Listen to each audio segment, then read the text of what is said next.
नमस्कार, मैं हूं आपके साथ योगिता वाजपेयी। Good morning. मध्य प्रदेश में आपका स्वागत है। तो मध्य प्रदेश की किन खबरों पर आज दिन भर बनी रहेगी नजर, इस बुलेटिन में आपको बताएंगे, लेकिन उससे पहले नजर हेडलाइंस पर। सीएम डॉक्टर मोहन यादव आज शहडोल में रीजनल इंडस्ट्री कॉन्क्लेव का करेंगे शुभारंभ। निवेश को लेकर उद्योगपतियों से होगी चर्चा। छिंदवाड़ा में कुएं में दबे 3 मजदूरों की मौत, 2 दिन बाद भी नहीं निकाले जा सके हैं शव। सीएम डॉक्टर मोहन यादव ने 4-4 लाख रुपए मुआवजे का किया ऐलान।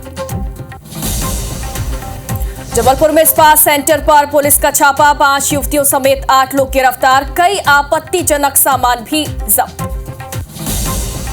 एमपी में कड़ाके की ठंड का दौर जारी, पिछले 24 घंटे में सबसे ठंडा रहा सीहोर। भोपाल, इंदौर समेत कई जिलों में बारिश का अलर्ट।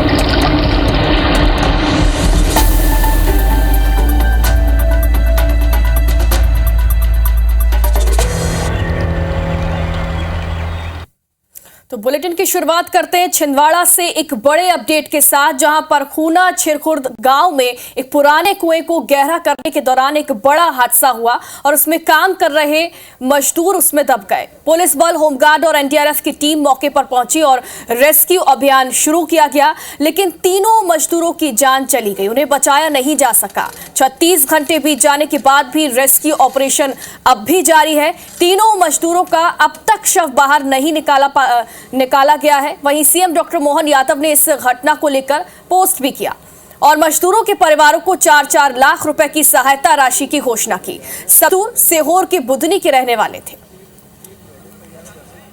ज्यादा जानकारी के लिए हमारे सहयोगी अजय हमारे साथ जुड़ गए हैं। अजय, अभी तक रेस्क्यू ऑपरेशन जारी है, क्या परेशानियां आ रही हैं रेस्क्यू ऑपरेशन में? क्यों अभी तक जो रेस्क्यू ऑपरेशन है वो पूरा नहीं हो पाया और जो 3 मजदूर हैं उनके शव अब तक बाहर नहीं निकाले जा सके? जी, मैं आपको बता दूं कि ये जो पूरी घटना है खूना छिरखुर्द ही है और लगातार 36 घंटे से रेस्क्यू ऑपरेशन चल रहा है।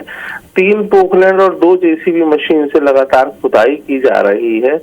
कुआं जो है वो 30 फीट गहरा था और कुएं में पानी जो है लगातार आ रहा है और आसपास जो मिट्टी है वो मिट्टी भुरभुरी मिट्टी है। जैसे ही मिट्टी को हटाते हैं फिर मिट्टी धंस जाती है। लगातार धंसने की कार्रवाई चल रही है और एनडीआरएफ और एसडीआरएफ की टीम ने बहुत मेहनत करने की बाद भी 3 शव अभी नहीं निकाल पाए हैं। लगातार मिट्टी जो है धंसने के कारण ये जो है वो रेस्क्यू ऑपरेशन जारी है। जी, यानी कि सतह जो है वो गीली है, मिट्टी वहां पर लगातार धंस रही है, इस वजह से रेस्क्यू ऑपरेशन में दिक्कतें आ रही हैं और यही वजह है कि मजदूरों को बचाया नहीं जा सका और अब उनके शव भी बाहर नहीं निकाले जा सके। फिलहाल लगातार अपडेट्स आप हमें देते रहिएगा। बहुत बहुत शुक्रिया आपका।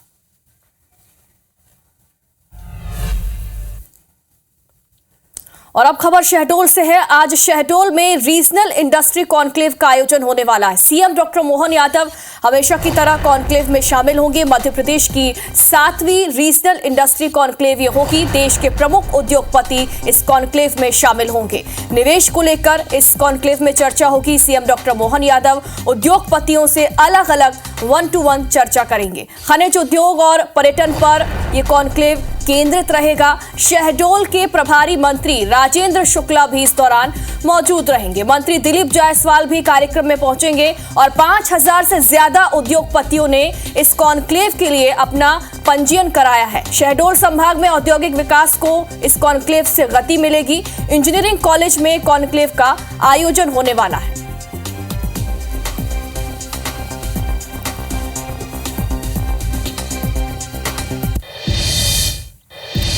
और भोपाल में सीएम डॉक्टर मोहन यादव की अध्यक्षता में आज कैबिनेट की आपको बता दें कि बैठक हुई है और इस बैठक में कई अहम प्रस्तावों पर मोहर लगी। बैठक में गरीब कल्याण मिशन के तहत 2028 तक प्रदेश को गरीबी मुक्त बनाने का लक्ष्य भी तय किया गया। कल ये बैठक हुई थी। नगरीय प्रशासन और संसदीय कार्य मंत्री कैलाश विजयवर्गीय ने बैठक के बाद पूरी ब्रीफिंग की और बताया कि आगामी ग्लोबल इन्वेस्टर समिट में इन्वेस्टर्स की सुविधा के लिए सभी विभागों को नीतियों में आवश्यक परिवर्तन करने के निर्देश दिए गए हैं। उन्होंने बताया कि मुख्यमंत्री डॉक्टर मोहन यादव 27 जनवरी से 1 फरवरी तक जापान की यात्रा पर जाएंगे और इस दौरान वे निवेश बढ़ाने की संभावनाओं पर चर्चा करेंगे। इंग्लैंड और जर्मनी के साथ जापान भी GIS 2025 में पार्टनर होगा। कैबिनेट ने डायल 100 सेवा के दूसरे चरण अप्रैल 2025 से सितंबर 2030 के संचालन के लिए 1565 करोड़ रुपए की DPR को मंजूरी भी दे दी है। निवेश को आकर्षित करने के लिए माननीय मुख्यमंत्री जी ने प्रतिनिधिमंडल के साथ 27 से 1 फरवरी तक जापान की यात्रा करेंगे और 24-25 फरवरी को जो यहाँ पर ग्लोबल इन्वेस्टर मीट होने वाली है उसमें इंग्लैंड और जर्मनी के साथ जापान भी हमारा पार्टनर रहेगा। और अब खबर जबलपुर से है। यहां पर स्पा सेंटर की आड़ में जिस्म फरोशी का धंधा चल रहा था और इस मामले में पुलिस ने बड़ी कार्रवाई की है। पूरे मामले का पर्दाफाश किया है। मुखबिर की सूचना पर पुलिस ने जाल बिछाया और शिवनगर में संचालित एक स्पा सेंटर पर दबिश दी। जांच के दौरान स्पा सेंटर से आपत्तिजनक सामान बरामद किया गया। मौके से 5 युवतियों और 2 संचालक समेत कुल 8 लोग गिरफ्तार किए गए हैं। फिलहाल पुलिस ने गिरफ्तार किए गए लोगों से पूछताछ की जा रही है। तो वेस्पा सेंटर में जो है नियम प्रक्रियाओं का पालन करते हुए रेड कार्रवाई की गई है, जिसमें जो है 5 लड़कियां और 2 जो है आओ वेस्पा सेंटर के संचालक और 3 पुरुष जो है संदिग्ध हालत में मिले हैं और उनसे इस अनैतिक व्यापार के संबंध में पूछताछ की गई है और उन तथ्यों के आधार पर जो है इसमें अनैतिक व्यापार अधिनियम के तहत अपराध दर्ज कर कार्रवाई की जा रही है। और अब ग्वालियर से अपडेट है। यहां पर व्यापम घोटाले को उजागर करने वाले विसल ब्लोअर आशीष चतुर्वेदी ने अपने सुरक्षा गार्ड वापस लौटा दिए। आशीष चतुर्वेदी ने आरोप लगाया कि ग्वालियर पुलिस मेरे खिलाफ द्वेषपूर्ण कार्रवाई कर रही है। मेरे सुरक्षाकर्मी मुझे परेशान करते हैं और इसके साथ ही आशीष ने सोशल मीडिया पर लिखा, मैं स्पष्ट करना चाहता हूं, अगर मेरे और मेरे परिवार के साथ कुछ भी होता है तो इसके लिए ग्वालियर पुलिस और सरकार जिम्मेदार होगी। लेकिन याद रखिए, मेरे खून में एक क्रांतिकारी का जज्बा है। वहीं ग्वालियर SP का कहना है कि मेरे पास ऐसा कोई मामला संज्ञान में नहीं है। आपको बता दें कि आशीष चतुर्वेदी ने DGP से सुरक्षा गार्डों की शिकायत की है।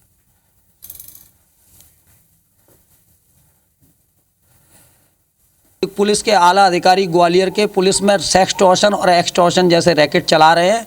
इनके विरुद्ध प्रमाण के साथ दस्तावेजों के साथ जो साक्ष्य मेरे पास हैं उसकी जानकारी मेरे द्वारा DGP महोदय को दी गई है और DGP महोदय से इस बात की अपेक्षा है कि वो कार्रवाई करेंगे। आपको कुछ आवेदन दिया या कुछ है, कुछ मामला आपके पास कुछ शिकायत आई है? अभी मेरे पास कोई मैटर ऐसा संज्ञान नहीं।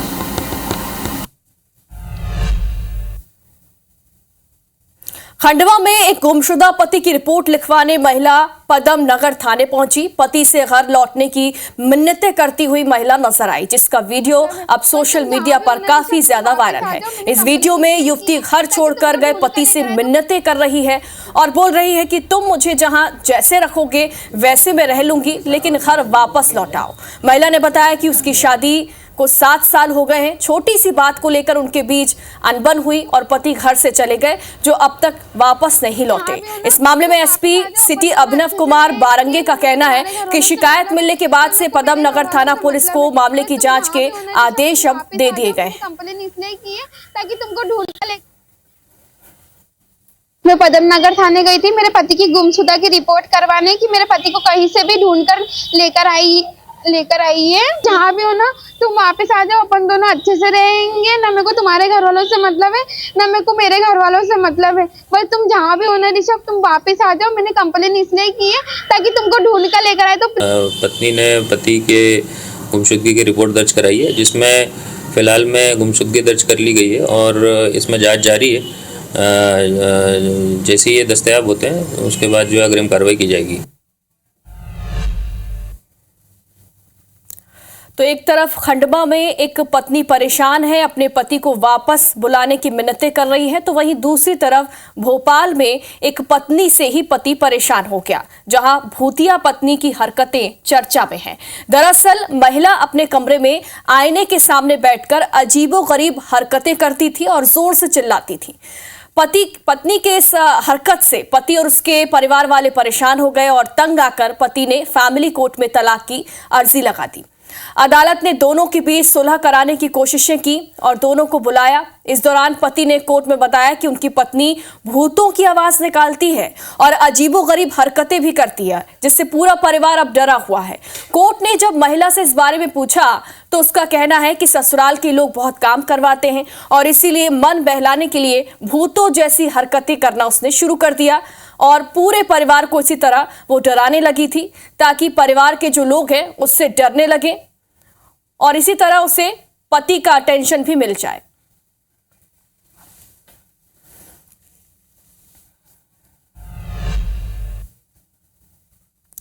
और अब खबर ग्वालियर से है, जहां साइबर अपराधी बड़े ही शातिराना तरीके से अब अधिकारियों का नाम लेकर ठगी कर रहे हैं। नगर निगम के कमिश्नर अमन वैष्णव के नाम से किसी अनजान नंबर से अधिकारियों के पास मैसेज पहुंचे तो हड़कंप मच गया।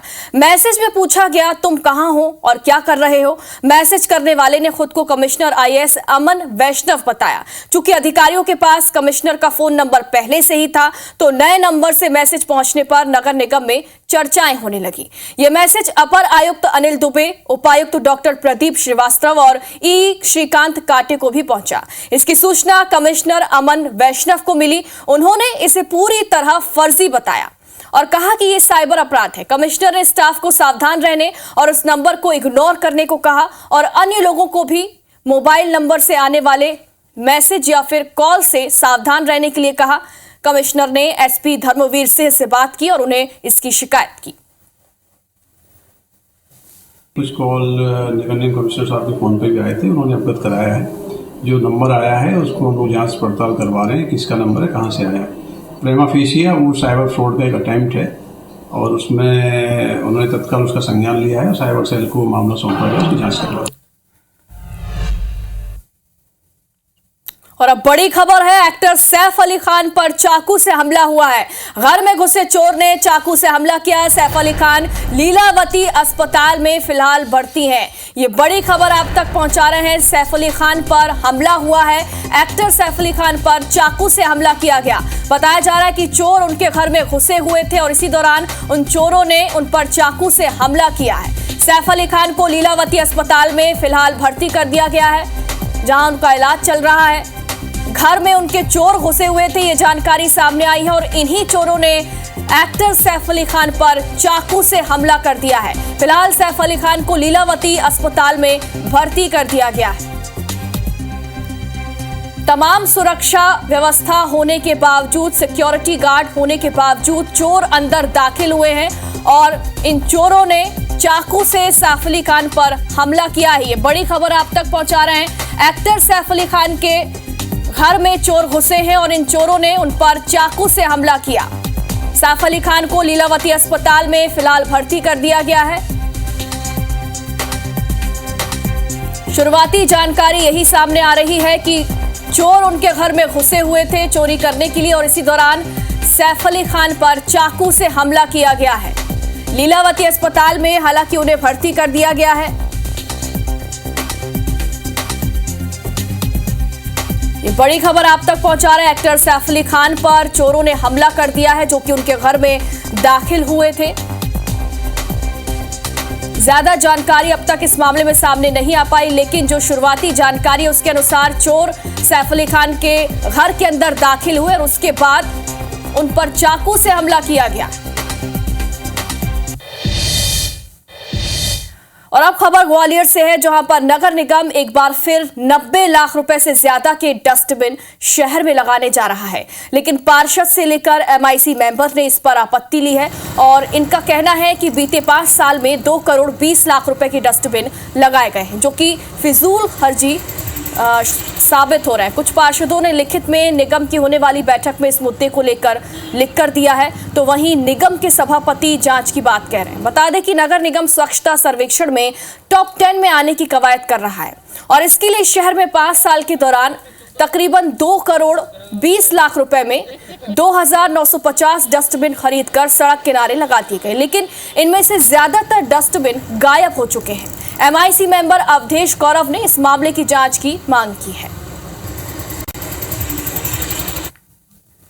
डस्टबिन ग्वालियर शहर की सड़कों पर कहीं दिखाई नहीं देते और फिर से टेंडर लगाया है, सुनने में आया है, तो ये बड़ा गंभीर मामला है। इसको संज्ञान में लेने की आवश्यकता है और हम भी प्रयास करेंगे MIC के माध्यम से इस पर जांच कराई जाए। जानकारी आई है कि कई डस्टबिन खरीदे गए, टूट गए या तो लगे ही नहीं, तो इसके बारे में भी हमारे पार्षदों ने भी लिख के दिया था अभी 8-10 दिन पहले।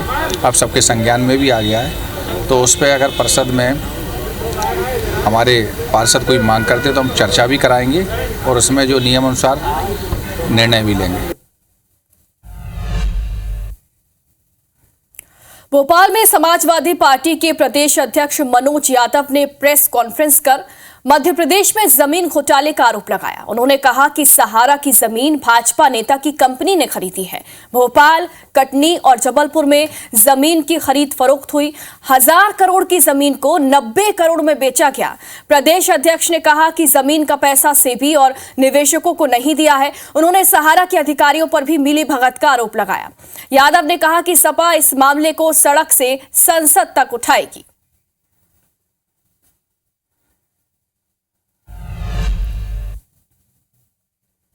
और अब उज्जैन से एक अपडेट है। चीफ जस्टिस सुरेश कुमार महाकाल के दर पर पहुंचे हुए हैं। आरती में वो शामिल हुए हैं। MP हाई कोर्ट के CG इस वक्त महाकाल के दरबार में सपरिवार पहुंचे हुए हैं। भस्म आरती में वो शामिल हुए हैं। इसकी तस्वीरें भी सामने आई। महाकाल के दरबार में बड़ी बड़ी हस्तियां पहुंचती हैं महाकाल का आशीर्वाद लेने के लिए। कुछ अच्छा काम शुरू करने से पहले महाकाल का आशीर्वाद लिया जाता है और इसी परंपरा को निभाते हुए MP हाई कोर्ट के जो चीफ जस्टिस हैं वो महाकाल के दरबार में पहुंचे हैं।